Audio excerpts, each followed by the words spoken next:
Greetings, everyone. Welcome to the 208th session of the online Optom Learning Series, OOLS. And for today's session, we have with us Dr. Patrick Simard. Dr. Patrick is graduated from the University in Montreal in 2002. And he also went ahead and did his master's degree in vision science on the subject of keratoconus by research. He also holds a master's degree in business administration, and he has done a couple of fellowships. He is recognized as a fellow by the American Academy of Optometry, the International Association of Contact Lens Educators, and also the British Contact Lens Association. He sees patients actively at his private practice, as well as he's a clinical instructor and lectures at the university in Canada, where his research areas and patient database is majorly towards myopia control, orthokeratology, aberrometry, and scleral lenses as well.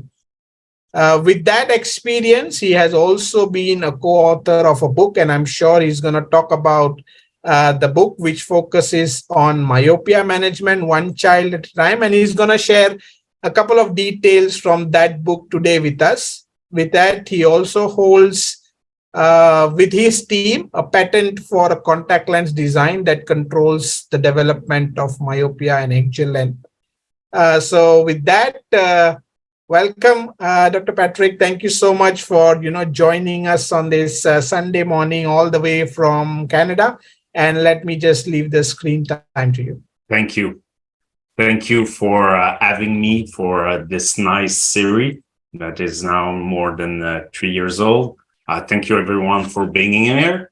As mentioned earlier, I'm from Montreal, and here you can see an aerial view of the Olympic Stadium. So Montreal is an Olympic city with a lot of cultural diversity, great food, perfect ground to experiment and learn more about myopia control.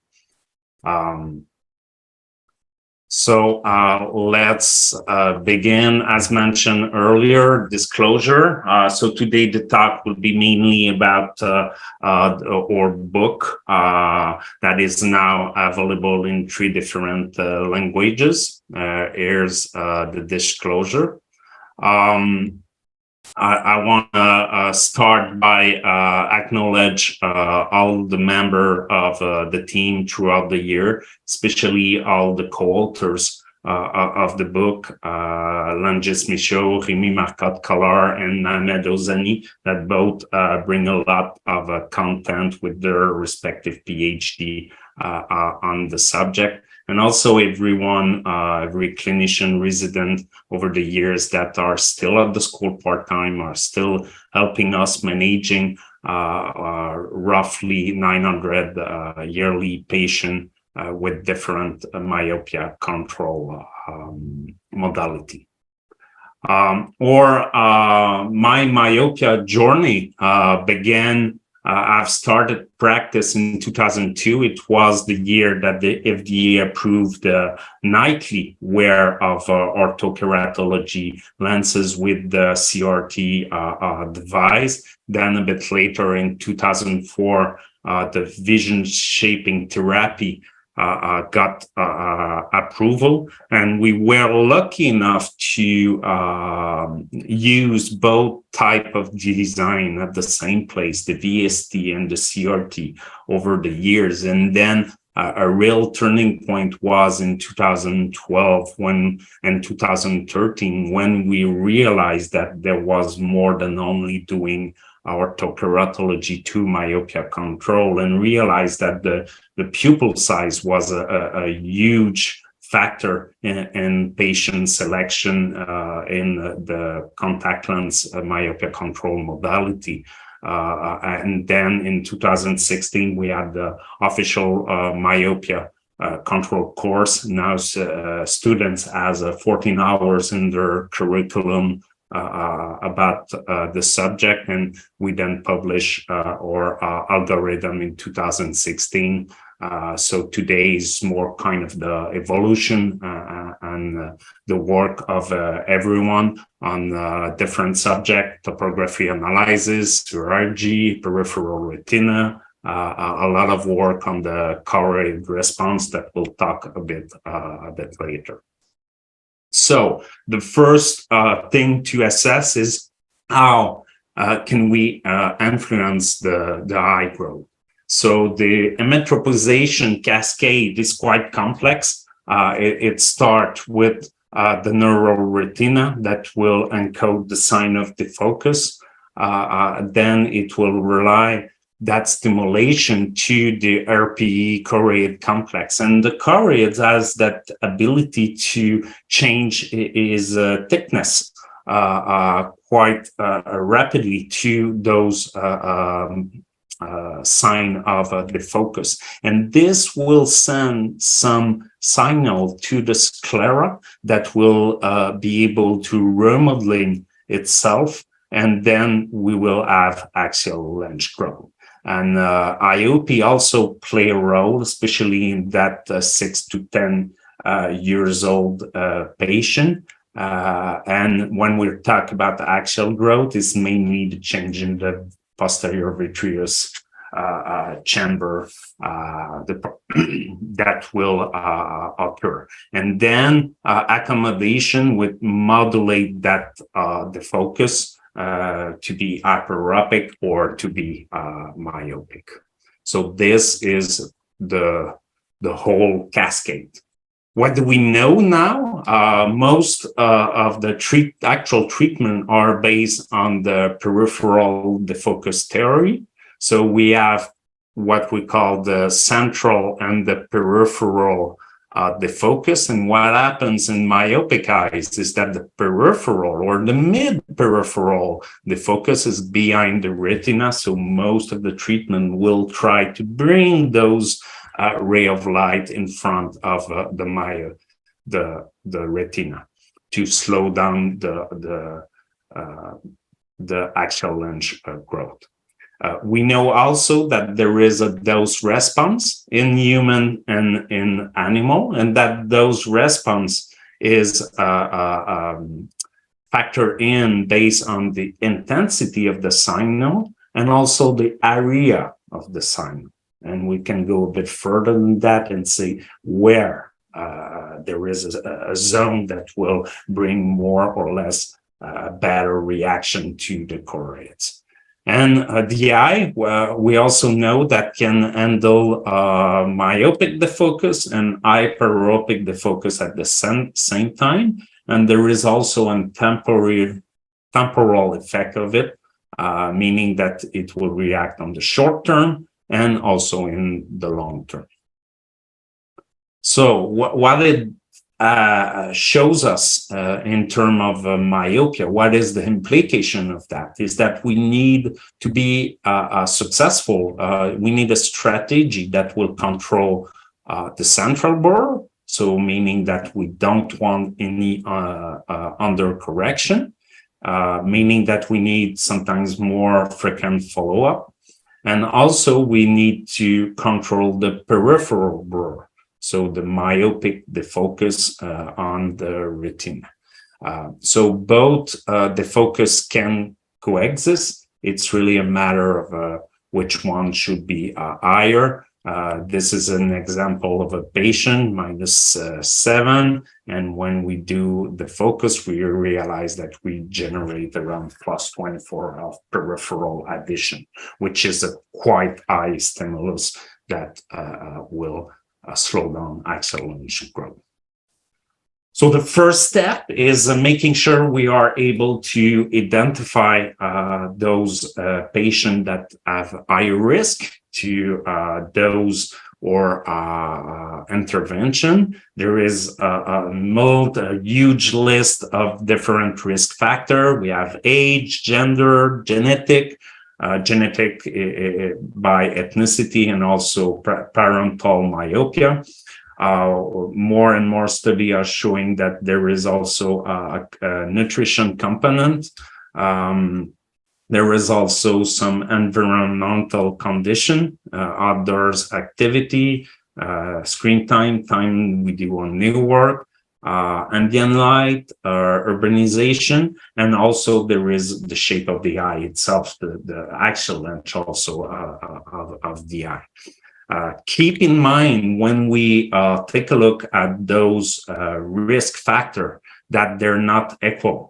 Myopia is a multifactorial process, so we have some risk factor that count more than the other, and we also have more some confounding factor, so factors that are not the primary target of the myopia.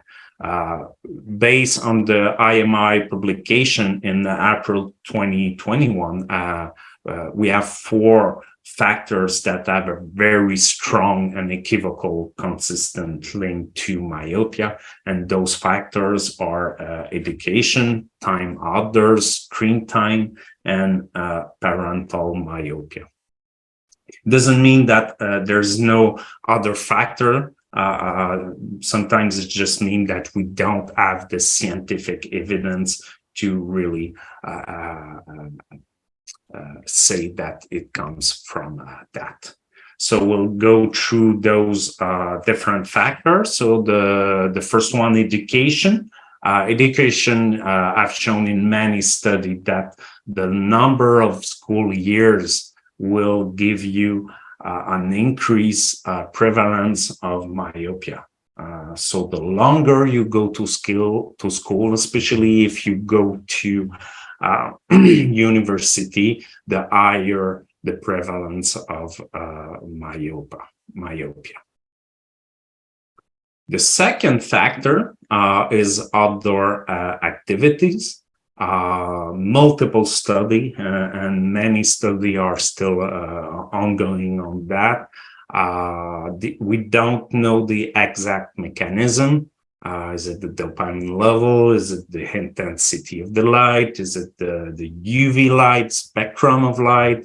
Is it the profile of the retinal image, spatial, temporal, and the type of the focus? We still don't know what or a combination of those numbers. But what we know is that the more we increase the posology, the better we got in terms of effect. So there is kind of a cumulative dose in terms of intensity and the time we spend outdoors. So the take-home message here is what we want at least to recommend is to spend 2-3 hours a day outside, 20 hours a week. The light intensity outside is so much higher than inside, so wearing sunglasses is not a problem. Add sunglasses, not a problem. It is really efficient at preventing the appearance of myopia, but also when you are outside enough, it also contributes to slow down myopia and can potentialize some optical treatment. So this is a really good intervention. And the more outside you are, the less inside on the screen you are. So there's the factor of using a lot of screen, a lot of reading. So based on the World Health Organization recommendation will be that to don't have any exposure before the age of 2 years old, between 2 and 5, 1 hour a day, and between 5 and 18 years old, no more than 2 hours a day. And in that age group, we consider it outside of a mandatory school work, because there is some school that now utilize those electronic devices to do the learning. And we also have to ask ourselves, is the 2020 rules sufficient enough? We should move towards something a bit more aggressive, meaning that having 5-minute breaks each 30 minutes or 10-minute breaks each 30 minutes will also be able to reset the reading distance so the patient can look a bit farther away. And we often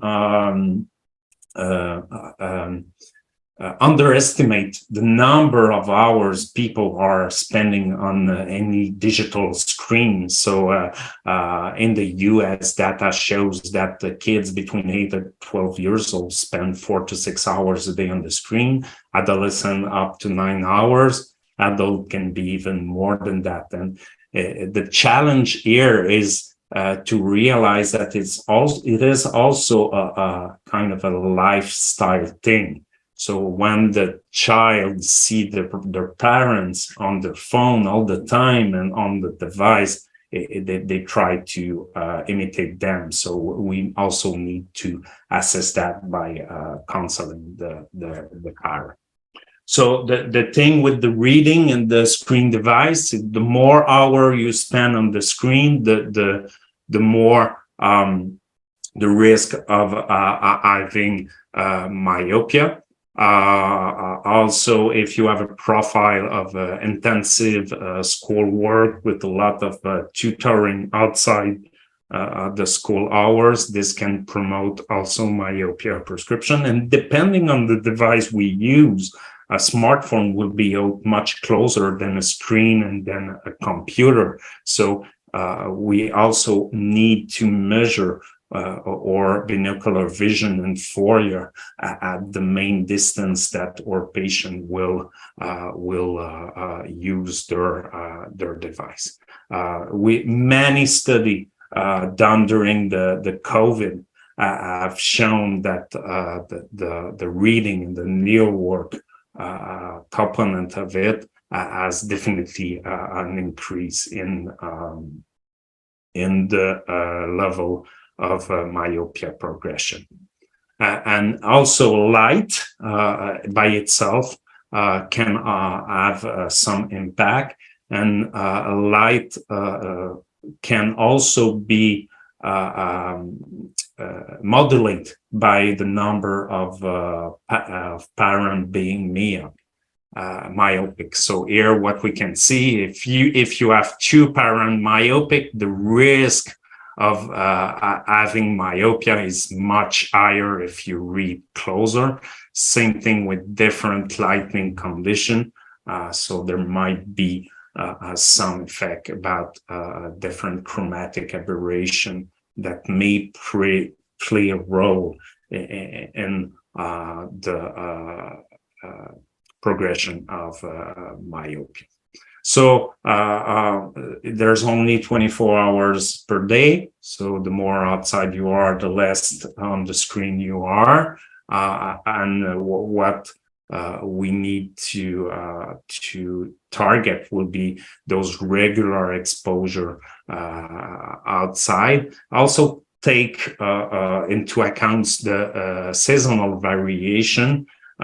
Here in Canada, we are quite north. So when we are in the fall and in the winter, the day becomes shorter. So we have a seasonal variation in terms of myopia progression. We have more myopic progression in those months, less in the summer. So we try to move those annual exams more through the middle of the year, just to make sure we assess those patients that might have progress quite rapidly in just a couple of months.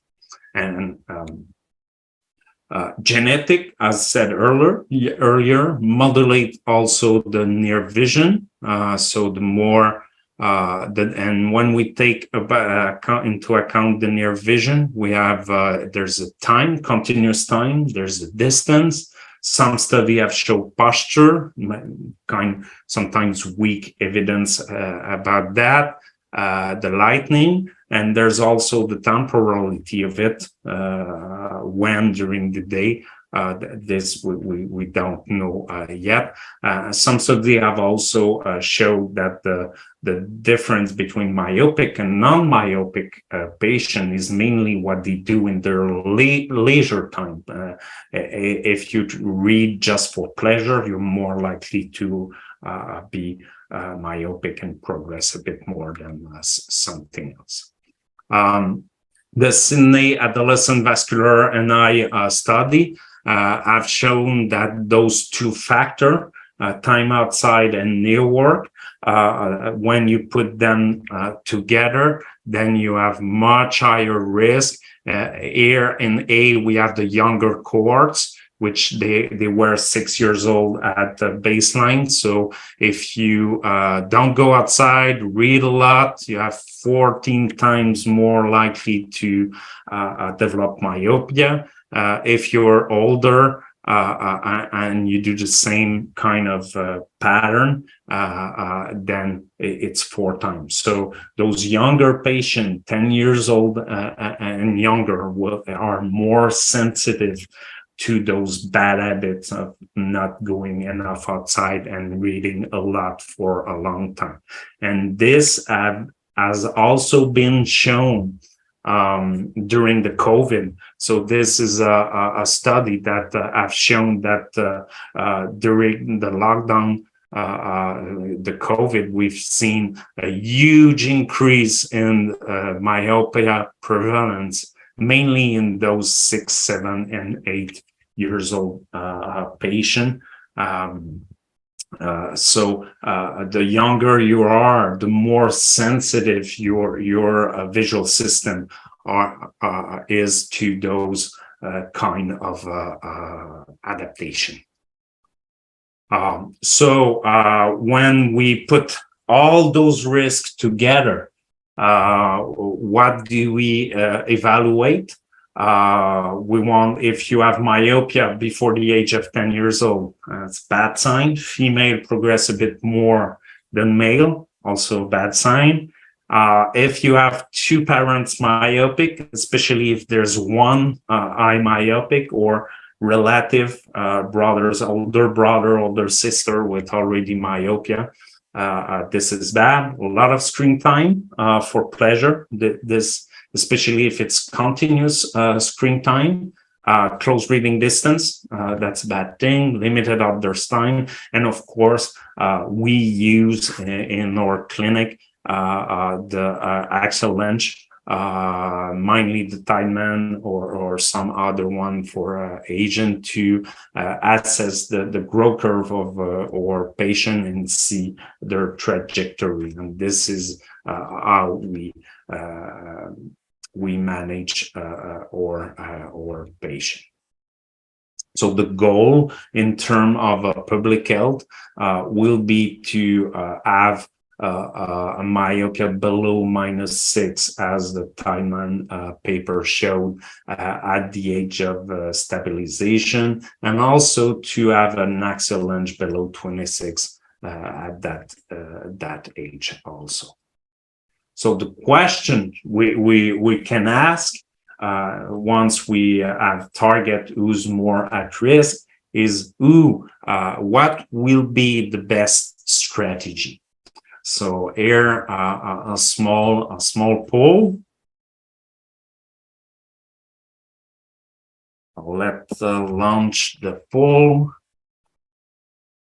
So what is the first choice of treatment in your area for myopia control? Is it atropine? Is it glasses? Is it soft contact lens?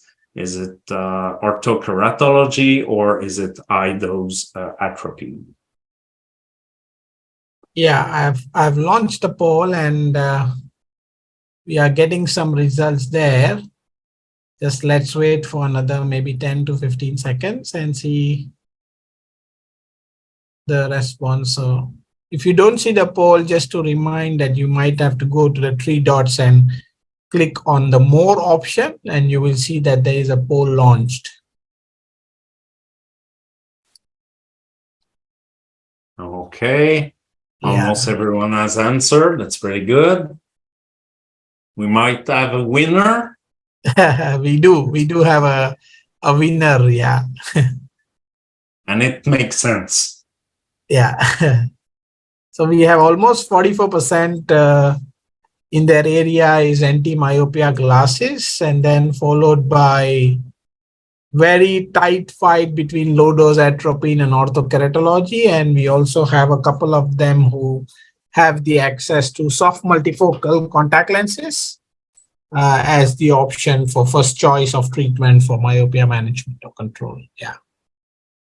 That's great. It also showed that we now have a very kind of a complete toolbox.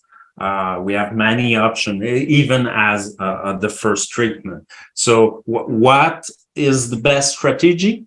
There is no single method that will fit everyone.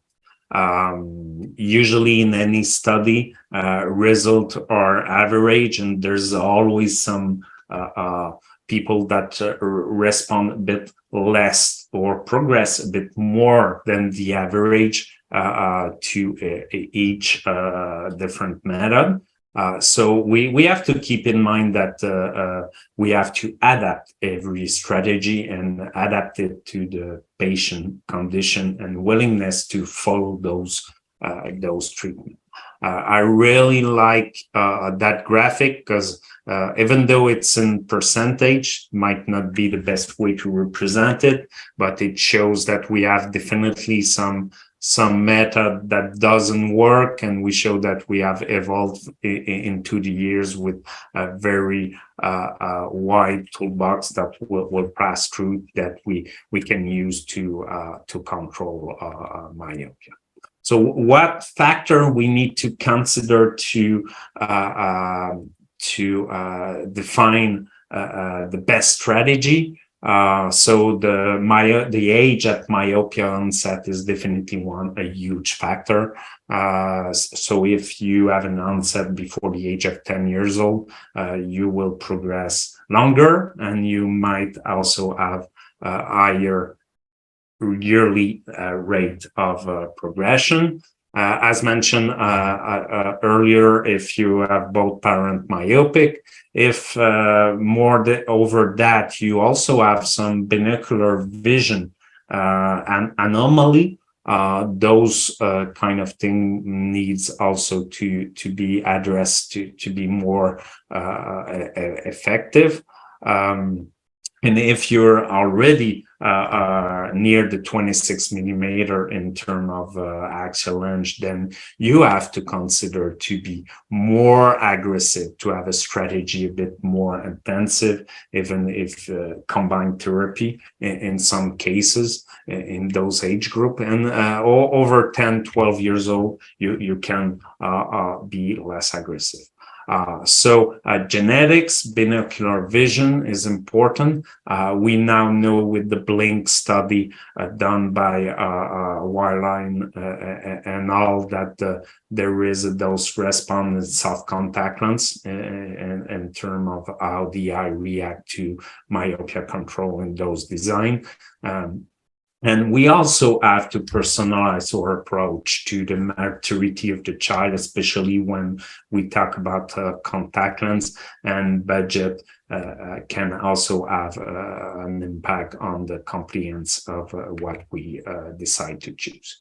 So in our book, how we address those myopia management, it's kind of the three pillars we came up with. The first one will be to control the environment, meaning that we want to promote others' time to control a bit the near vision, and also try to recommend a more healthy and diverse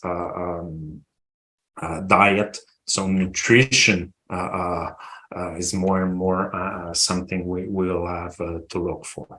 And then we need to control the blur in the central part of the pupil, and also control the blur in the peripheral part of the cornea, and the binocular vision. So those three pillars, sometimes you will address the blur at first, sometimes you will address the binocular vision at first, but those are over the years, when you follow a patient over time, needs to be addressed properly. So binocular vision sometimes is overlooked. We have two systems that interact together. We have the divergence, we have the accommodation. So when we go up too close, the divergent system also is really too much solicited. In terms of diagnosis, by doing cover tests, what we want to target is to target those patients that have a near convergent excess or a near convergence insufficiency. Those are associated with myopia progression, and we need to take care of those one also. When we go all together, the distance will measure or binocular vision is important. There is the lag of accommodation that we need to take a look to. And the under accommodation. Remember that the progression and the lag of accommodation would precede a myopia progression in there. So once we assess binocular vision, make sure everything is all right. There's the control of the blur. The blur is something that retinal blur that will promote myopia evolution. So central blur under correction and form deprived myopia, it's not a good thing. So we have to make sure that this visual system in the central part see clearly. That's why we don't go with under correction, and we try to control the peripheral blur. So we want to transform an hyperopic defocus in a myopic defocus. In other terms, bring the peripheral ray of light in front of the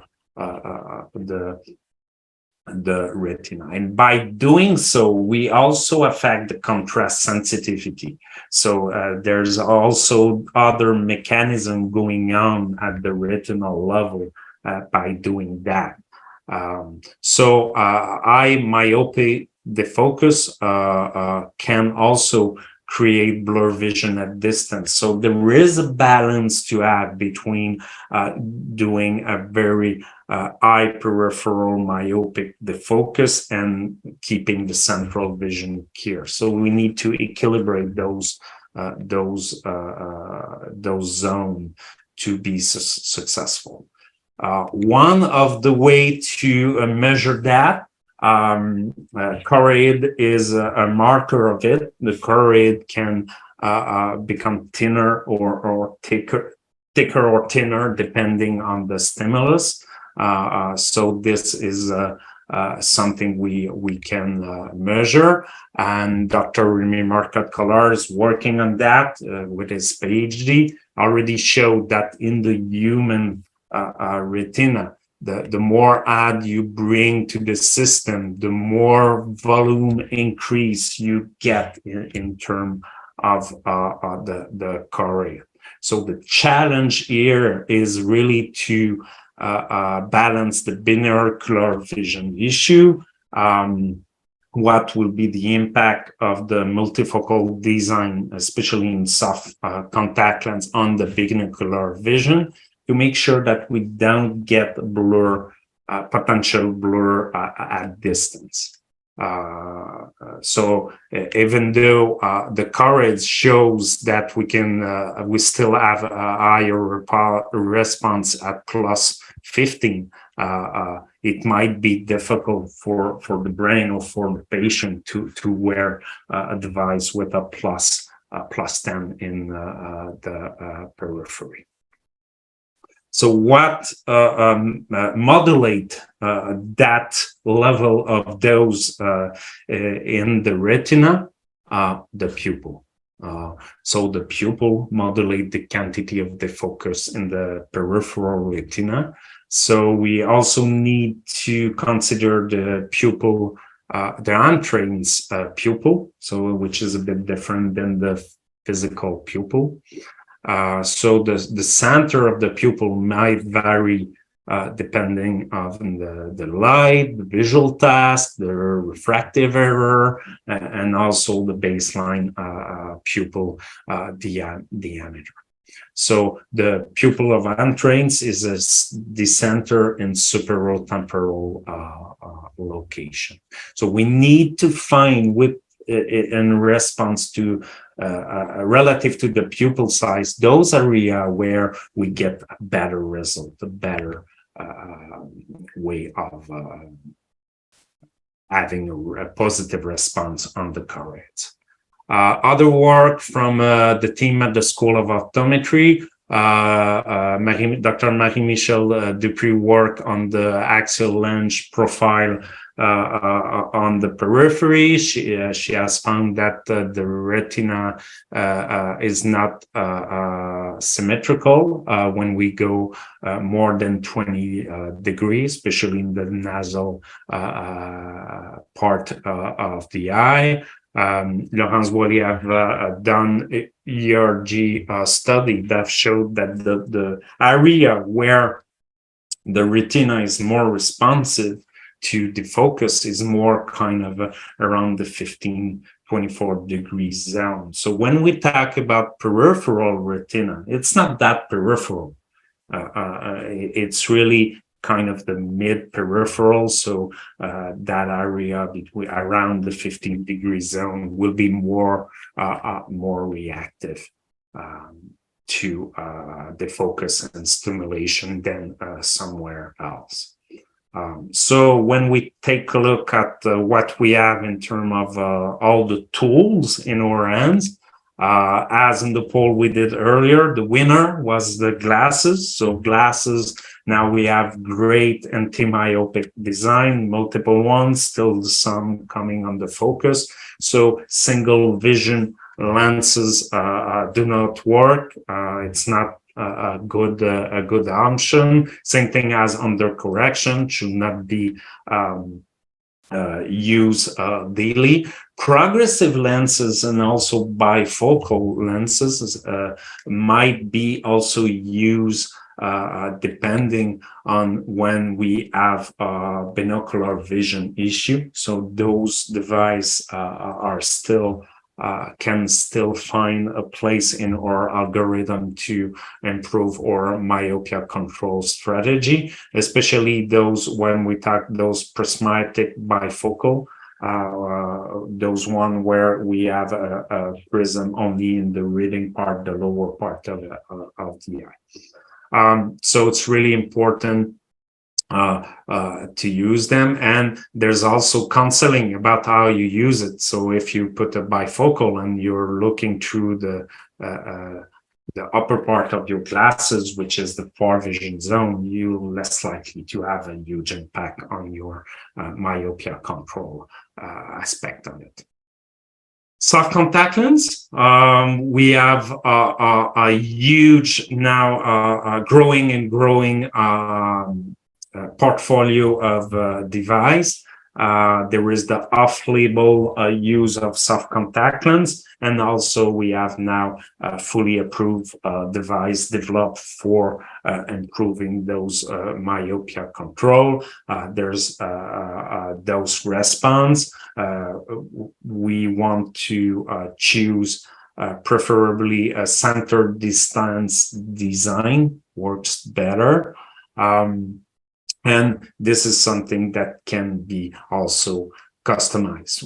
We like young adults and myopic kids. They're not like the presbyopic patient. So pupil diameter, reading behavior, the fact that the accommodation is still there. So the visual system needs to not use those peripheral defocus for accommodation purpose. So that's why in those younger cohorts, we want to generate a higher amount of myopic defocus. and this will generate more positive spherical aberration that will enhance our ability to slow down axial lens growth. Design matters. We now have multiple design on the market.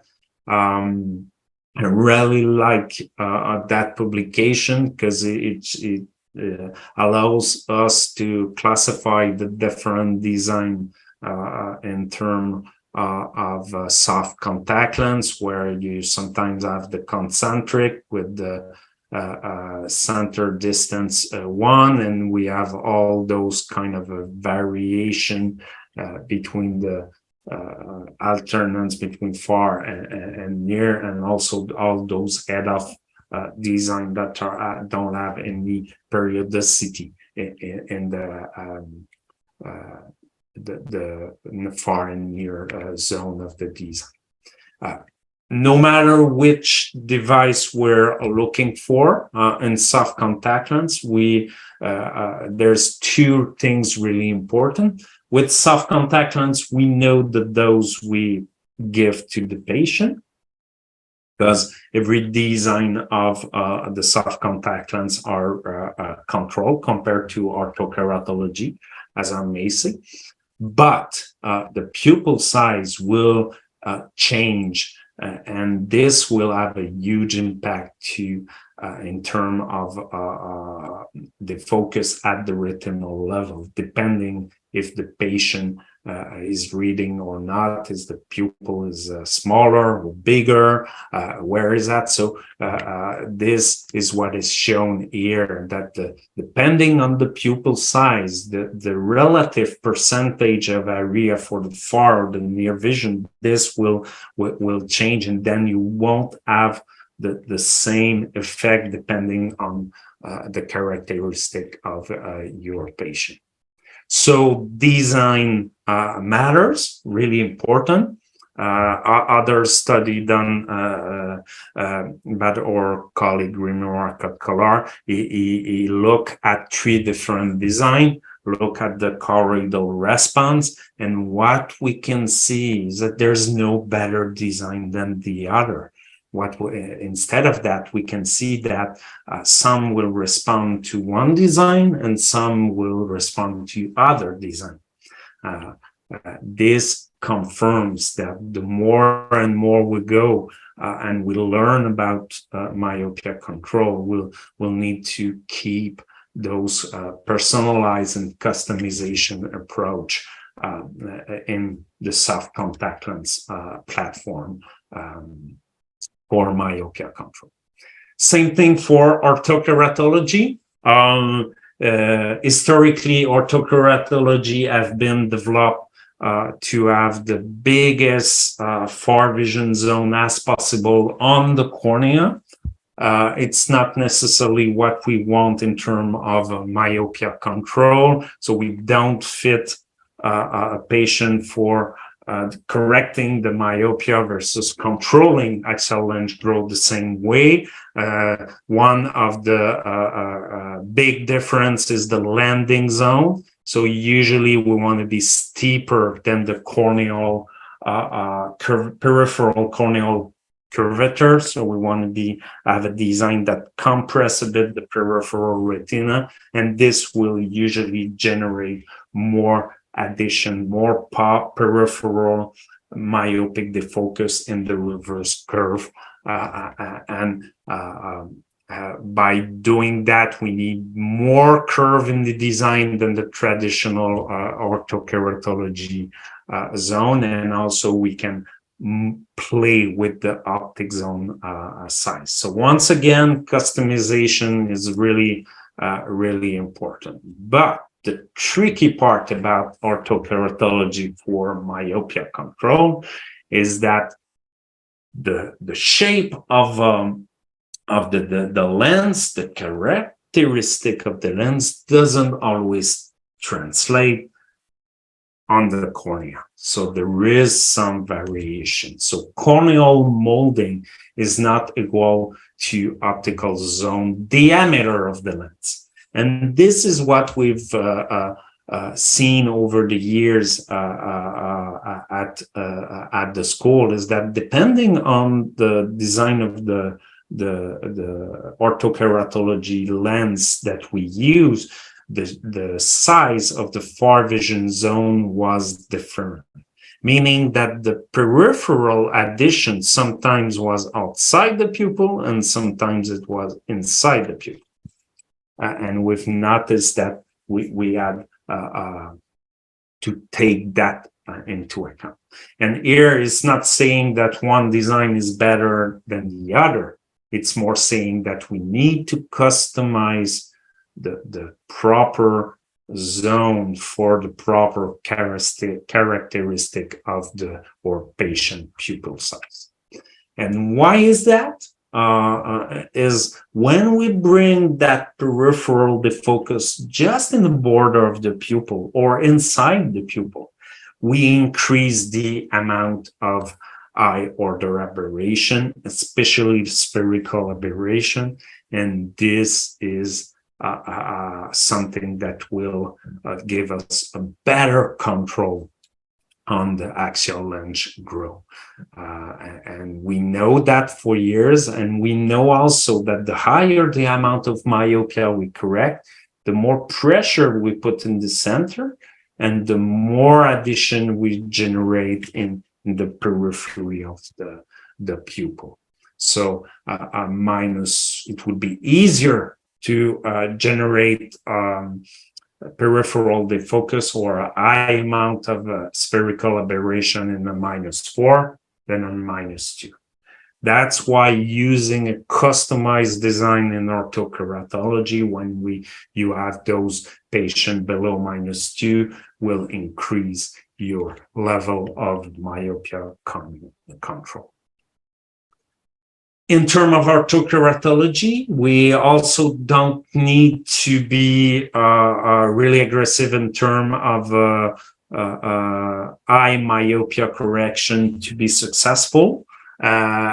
So why is that? We also need to take into account that depending on the design you use, it's less true with the customized design, but with the regular one, when you go over -4, then you increase the risk of having adverse event, allergic reaction, and superficial corneal abrasion or those kind of so we don't always need to correct over those amount of myopia if the cornea is well suited for it. Eye curvature, eye eccentricity, can go for it. If we don't have it, we can manage differently by having a partial orthoke correction, meaning that our patient can also wear glasses during the day for the remaining amount of myopia not corrected. So sometimes we have to think outside the box. So partial orthokeratology might be a way of correcting myopia, and with those new anti-myopic design, we can also add another way of correcting the myopia, and even with those dot design that play more on the contrast part of it, can be a good combination to slow down myopia. We can also mimic peripheral defocus in RGP, so a aspheric RGP design with the peripheral addition on the external part of the lens can be used also. We can do that in hybrid lenses also. And remember that we also need to compensate for the significant amount of astigmatism. So the same principle apply here. So when in terms of myopia control, when we generate positive spherical aberration, it's good for myopia control. And also when you have a small amount of coma like that, when the lens decenter inferiorly, those also is good if the patient is have a functional good visual acuity. So now the other toolbox, I think it was the second choice in our pool earlier, is the atropine. So here's the pool.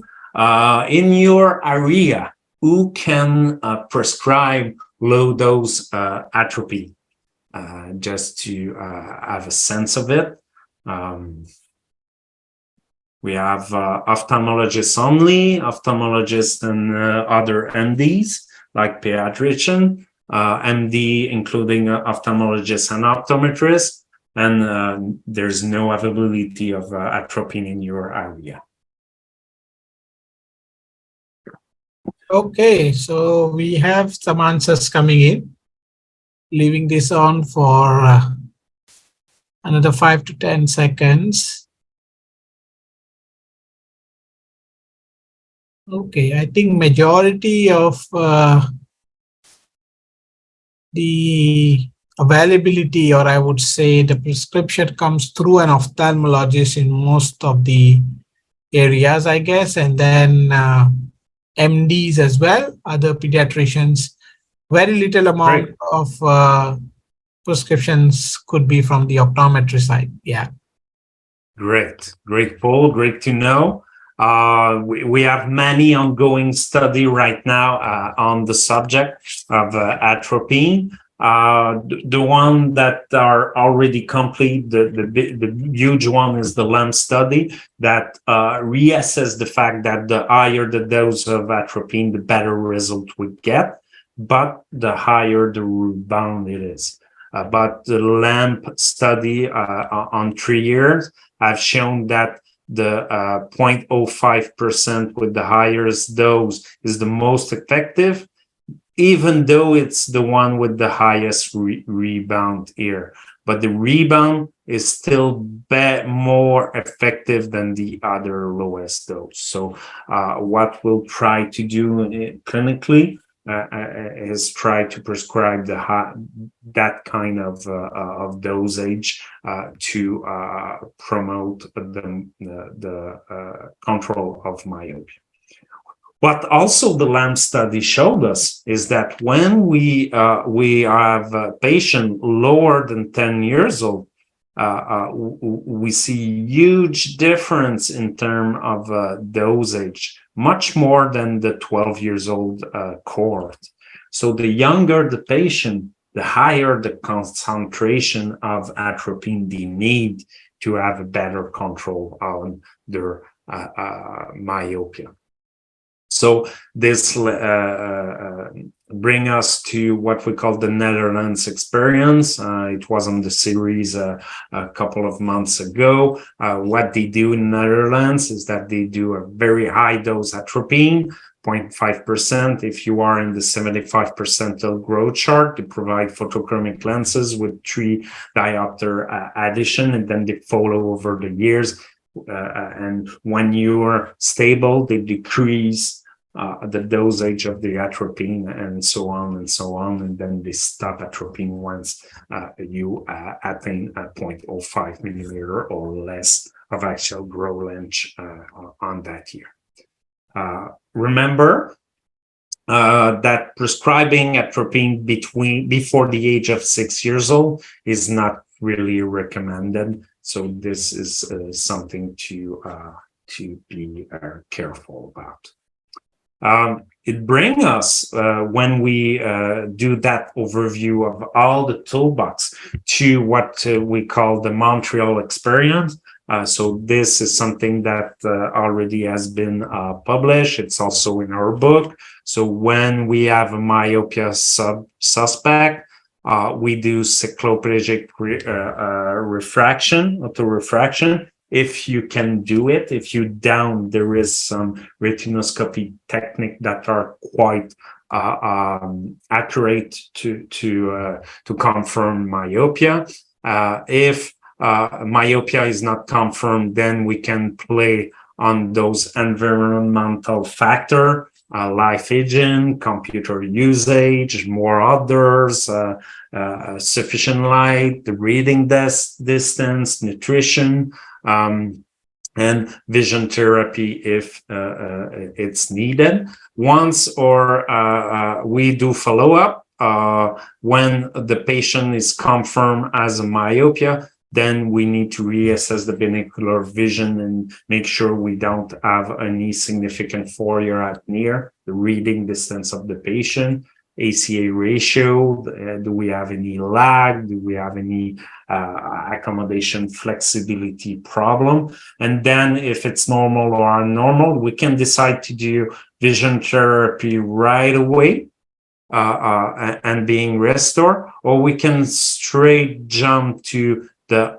control of the central blur and peripheral blur and come back later for the binocular vision. So here in our algorithm, we make a difference between those 6 years old and younger. Usually those we will try to manage them with anti-myopic glasses. Those over 6 years old will assess the axial length and see if they are on target to reaching the 26 millimeter. And this is where you might need, for some of you, the help of a co-management with your ophthalmologist in your region to have kind of a combined approach, especially of those patients below the age of 10 years old, where you combine the optical approach and also the atropine, low dose atropine. Here in Montreal, what we do is we go all the time to 0.05%, and then if there is side effect or problem about atropine, then we can lower it. I also use, in terms of atropine, the protocol, which is a 1% atropine once a month for 2 years, and then we once every 2 months for 1 more year. This is also quite effective. So when we choose the contact lens pathway, this is where we this is the same algorithm but from the book, more color, a bit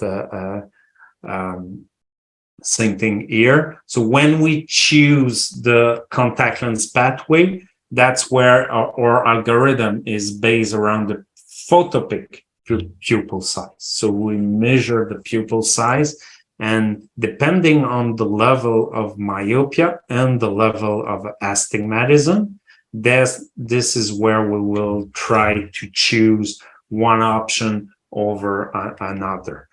So if we have a small pupil, for example, a small amount of myopia, very low amount of astigmatism, then we'll go with a soft contact lens multifocal. Doesn't mean you cannot do orthokeratology. It means that generate a lot of peripheral defocus would be harder in those kind of cases. So this is what we've been following since 2016, as a group, and we've been quite some kind successful by doing so. And we see that when we have big pupil and significant amount of myopia, there's a bias to go towards orthokeratology when we have more than minus 250 in terms of myopia. So is it working? Those from the same article is our result before having access to official soft multifocal design. We were using off-label presbyopic design as a soft multifocal. So we compare low dose atropine, 0.01%, orthokeratology, 2 groups of orthokeratology design, conventional and smaller optic zone on the cornea. And what we can see is that we had the better result with orthokeratology B, which is the orthokeratology with the smaller treatment zone. And here the dot line is kind of the virtual control group. And we see that with all the modality, we were able to keep our patient below the progression of those age group. So in conclusion, myopia management must be prescribed one child at a time. We have a very huge toolbox now, and we now have the ability to switch between different modality of treatment and also to combine them together. And there's more treatment to come, not talk during the talk, but that will be really in addition to our toolbox. There's no better modality than the other. So you just use what you can do in your area, really important. Many options exist, so to just do nothing is no longer acceptable. Consider combined treatment for those patients that evolve very fast or are really below 10 years old. Those needs a bit more intensity in terms of treatment, and also to make sure patients don't stay undercorrected in the central part, do regular follow-up on those younger patients to achieve a better outcome and react quickly when you have a myopia progression. So that's about it. So any question or?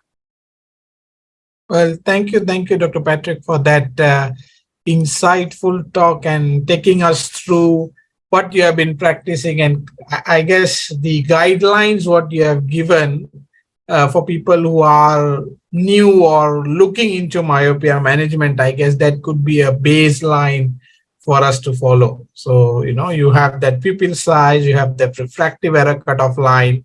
What should you do? And based on your availability in your practice or your region, you could choose option 1 or 2.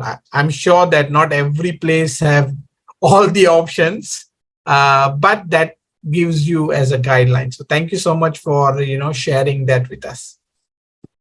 Thank you for your the opportunity.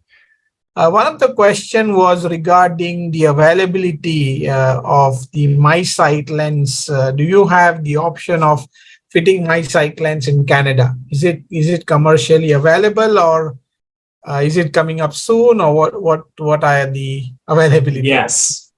Yes, we have access to MySight in Canada. It was launched before COVID. Okay. And we're kind of a trial market, a bit like Australia.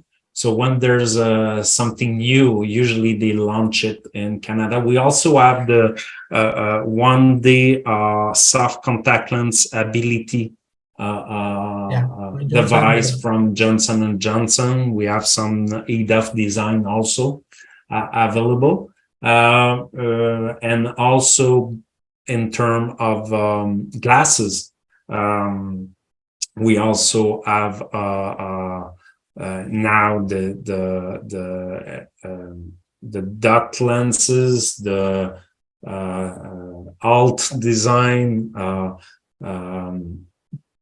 the DIMS design, and there's a new one coming from Zeiss that I can't recall the technology name of it. So we're fortunate. The only thing we don't have, and I hope it will change in the future, is that when we use atropine, it's not pre-made atropine. It's really made to order. It's called magistral, and we can clinically see, depending on the pharmacy that the patient used, sometimes some variation despite having the same concentration of dose. So this is really an area where I hope it will get better in the future, because atropine, we use it, but because it's a magistral composition, the cost is much higher, and this is sometimes an issue. Yeah, I think Good question. Yeah, that is important. So you have been lucky with most of the option in your toolbox, so that's great. Yes. Okay. One more question is regarding, let's say you have a 2-year-old patient who have myopia, a very young patient. What are your thoughts on what could we do for this particular patients if you have this in your clinic? When we get this at 2 years old, the priority is just to make sure that the binocular system and the visual system develop properly. So those patients, as far as I'm concerned, needs regular glasses, needs regular follow-up, needs to make sure they don't develop strabismus or any kind of other problem. When we get myopia in that age group, we also consider referral to a pediatrician ophthalmology geneticist. So because there is some link between genetic disease and very young onset of myopia. So for me, 2 years old, I'll wait till I have confirmation there is no genetic problem, and my job will be to make sure there's no strabismus, and I have the best corrected visual acuity to make sure there's no amblyopia. That's right. Yeah, ruling out other pathological problems is really some syndromes and all those things where you said, referring to a pediatrician. So I think it comes back to one of your points where myopia management is not just optometrists doing it, but it's more like a holistic approach. You need a team to do myopia management. So I guess that reinitiates that point as well. Yeah, good point. Yeah. And how in terms of age, what is your youngest, what is your eldest patient when it comes to atropine? So any thoughts over how many years it can be prescribed? Or I've not seen any limit in terms of years using atropine, but in terms of side effect, when you reach 14 years old and more, the visual system accept a bit less the side effect of atropine. So if I already have a patient that has been on atropine since 2, 3, 4 years old and is reaching 13, 14 years old, sometimes he will tolerate it. But starting atropine at 16 years old, for example, most of the time it's harder for the patient, even at a low dose. For me, to answer the question, there's no limit on how many years, especially at low dose, we use atropine. Most of the time, it's not necessary to use it that long. When the patient reach 12 years old and you have an optical way of controlling the actual growth, you have to find a way out. So if it's stable, the first thing to consider will be to stop atropine, and I think it will happen more and more with those good glasses design that are very good at controlling myopia progression. Okay, great. And I guess the flow chart had C, OK, and OK. So is the C is referring to the customized ortho-K? Is that right? Yeah, Yeah. Okay. Uh, Yeah. uh, there's multiple way to customize design. What we mean by customized design is to change, mainly to change the optical diameter of the central optic zone, but as a complex, depending on the design you use, you have to also manipulate the peripheral pressure you put and the reservoir that goes with it.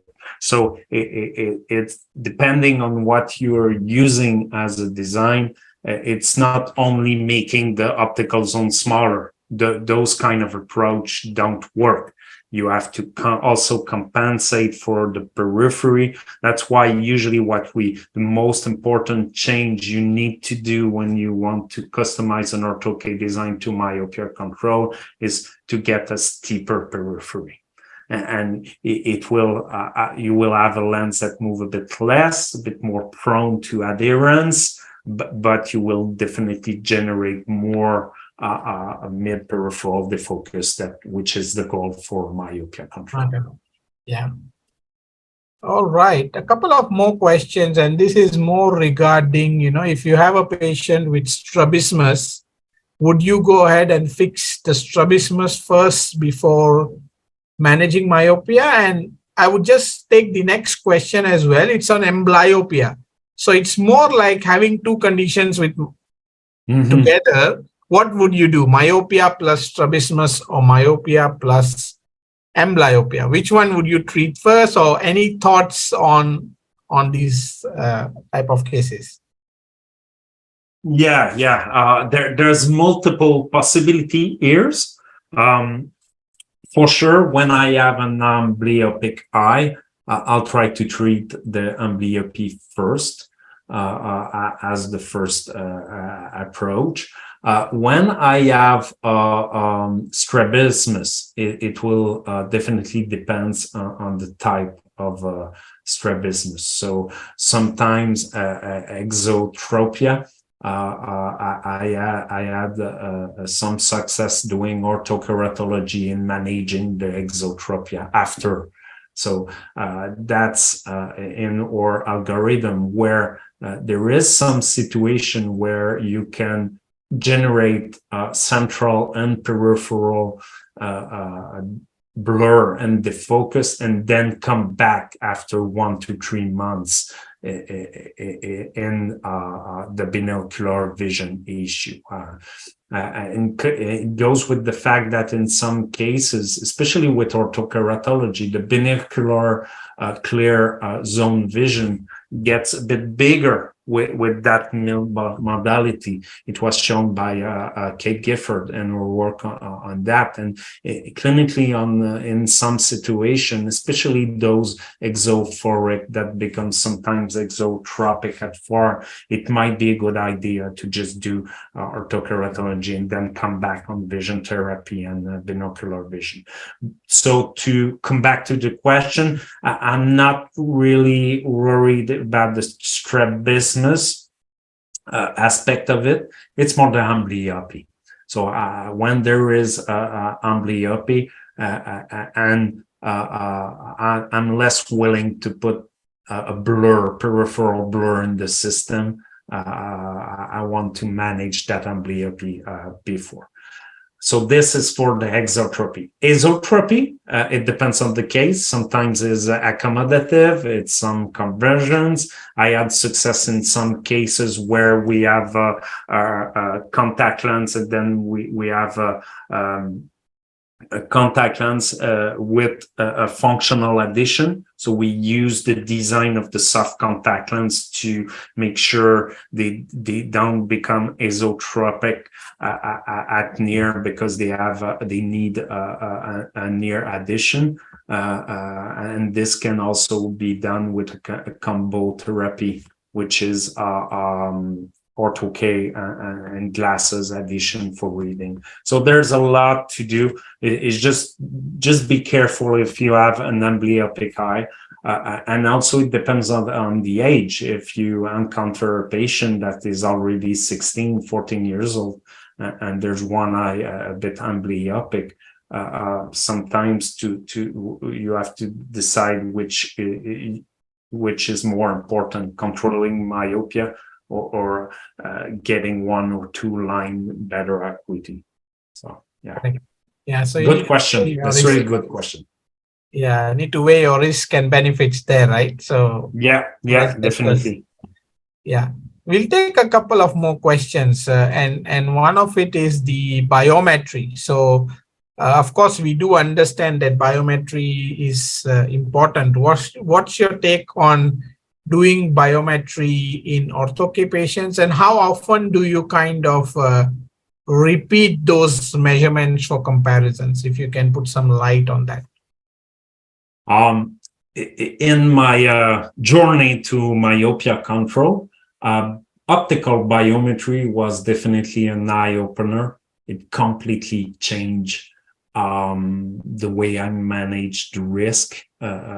So for me, to measure that is every visit, each time. So why? By doing it quite often, even in non-orthokeratology patient, I'm able to assess the diurnal variation, the variation that comes with the one taking the measurement, and so I'm able to see if it's a real progression or not. So for me, biometry, if you have access to it, is definitely a must for every modality: soft contact lens, orthokeratology, atropine. It's really, I've encountered many times -1 that were already 26.5 in terms of millimeter, and with an average K, not flat K, not even flat K. So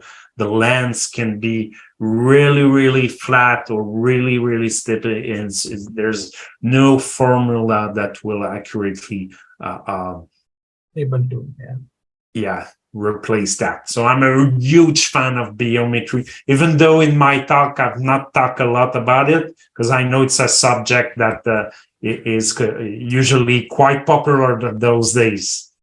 That's right. Yeah. And how often do you do it? Do you do biometry every year for your patients on follow-up, or every 6 months? What's your schedule?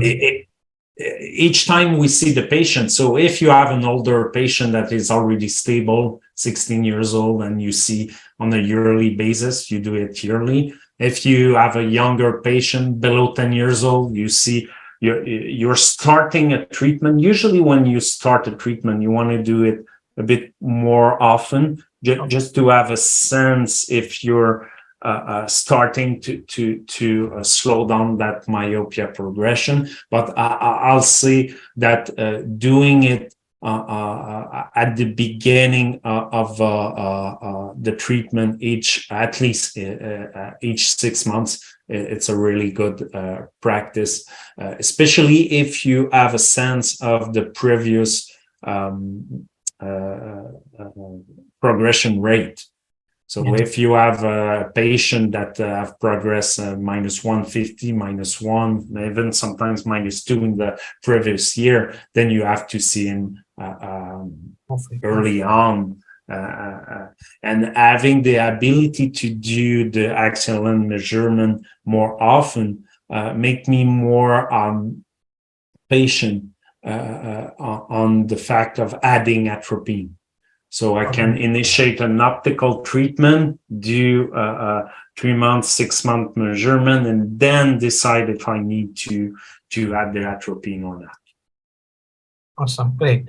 And just taking one last question, Dr. Patrick. This is about a patient who has esophoric shift in myope. So there is a myope who has an esophoric shift.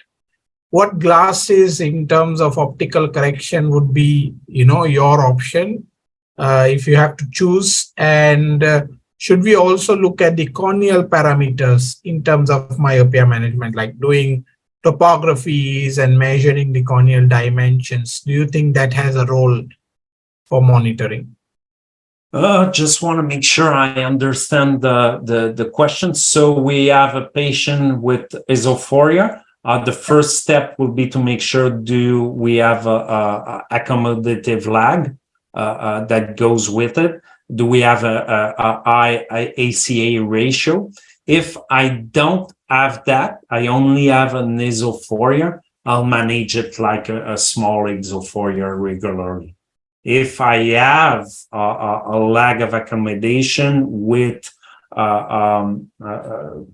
flexibility problem with accommodation or a high ACA ratio, then I'll manage that like an addition, functional addition. So this can be done with a progressive lens, by regular bifocal, and there's already some call myopic design on the market that they just change the center of rotation of the lens based on the fact that the child have a shorter eye. So there is those two situations. So accommodation and flexibility of accommodation, definitely we need to measure that to properly assess that. Right. Yeah. And I think you had that in that chart as well, binocular vision evaluation. I think that is something which a lot of practitioner kind of miss out. When you see myopic kids, you just are worried of myopia, but binocular vision status is really very important because that can change your thought process in myopia management. So I guess thank you so much for putting that up as well. Great. Okay, great. So thank you, Dr. Patrick, for that wonderful talk and thank you. Answering the questions. So thank you so much once again for joining us today, Dr. Patrick. Thank you all for your time.